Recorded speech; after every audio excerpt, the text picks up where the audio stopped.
Bismillahir Rahmanir Rahim. Nahmaduhu wa nusalli wa nusallim ala nabil kareem wa ba'd. Honorable brothers, elders, dearest listeners. Alhamdulillah, the month of Ramadan is very near, and our pious predecessors, our scholars, our Salaf as-Salihun, it was their habit to make preparation for Ramadan by first starting with Tawbah. We get a lot of reminders, but these are the points that people usually miss. Tawbah and istighfar. Asking Allah subhanahu wa ta'ala to forgive all the past sins. Asking Allah subhanahu wa ta'ala that all the sins that I've committed, oh Allah, forgive all of it because I intend to do no more. And also sincerely repenting to Allah subhanahu wa ta'ala from all the shortcomings. And asking Allah subhanahu wa ta'ala to give us the longevity so that we could reach the month of Ramadan. And we say, Allahumma ballighna Ramadan, Allahumma ballighna Ramadan.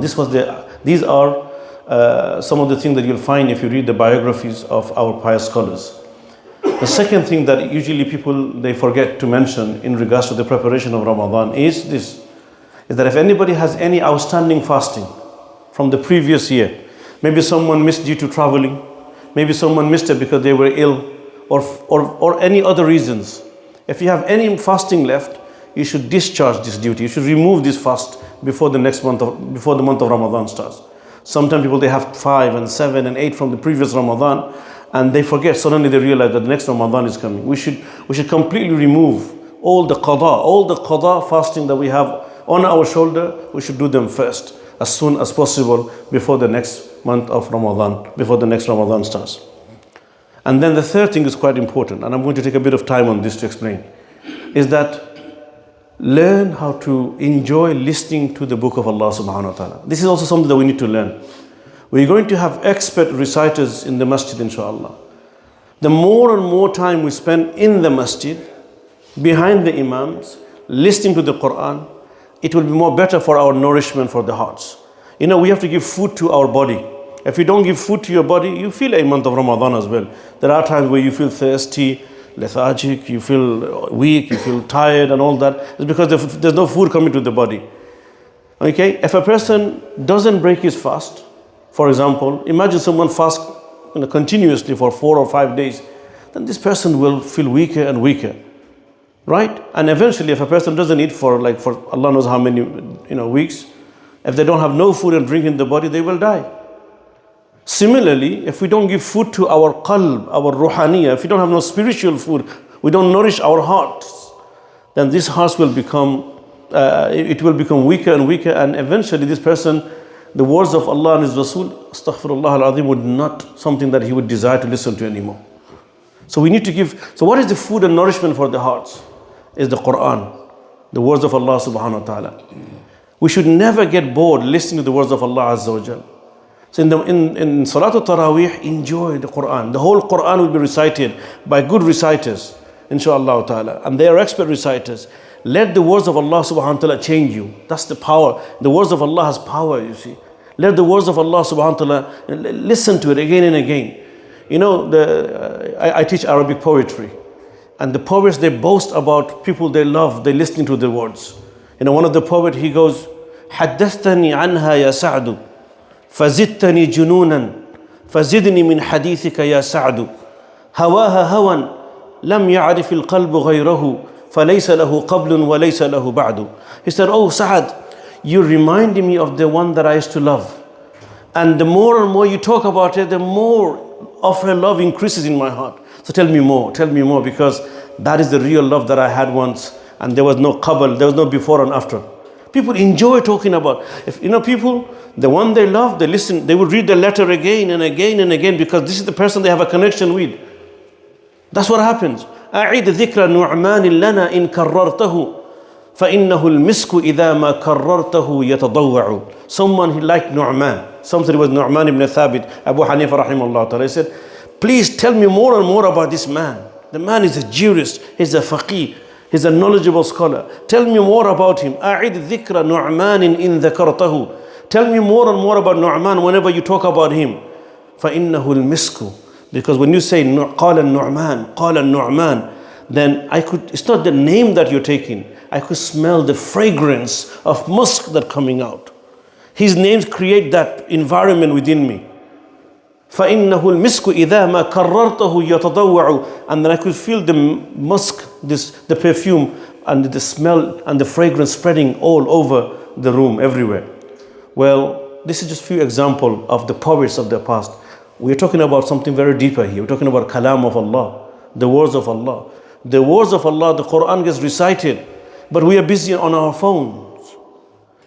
You know, and we look at the time. This masjid, mashallah, the Tarawih is 1 hour 35 and 40 minutes. There's another masjid they do it for 35 minutes. Someone actually said that to me last year.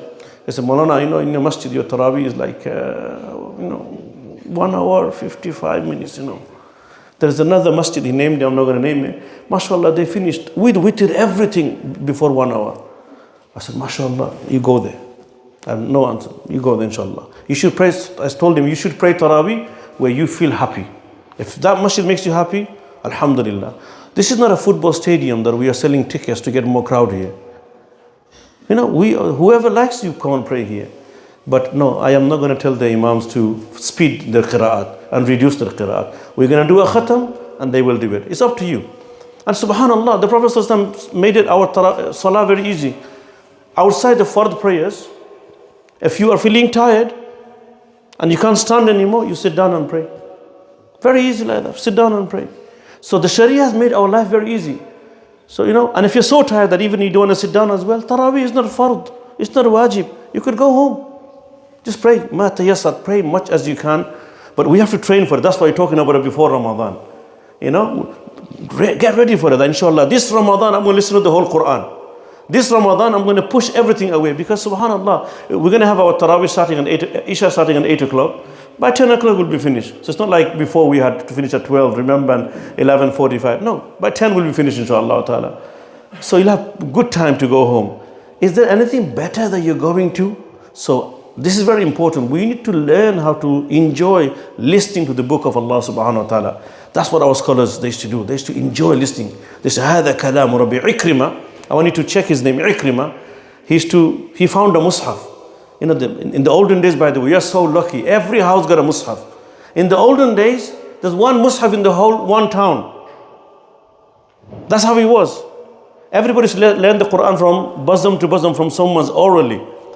By looking at it, it was very difficult. So he called, like for example, at the time of Sahaba, how many mushaf was there? Just ask yourself. There's no mushaf at the time of Sahaba. Nobody has a mushaf. Somebody have some pages, you know, some stones, you know, little writing, but not detailed one. There's only one that was made at the time of Abu Bakr, towards the end of the Khilaf of Abu Bakr. Before that is the whole Quran, nobody has it. And then when Abu Bakr becomes Khalifa, towards the end only, he only had one mushaf in the whole of Medina. When Abu Bakr passes away, Umar radiallahu ta'ala anhu, he has this manuscript, only one.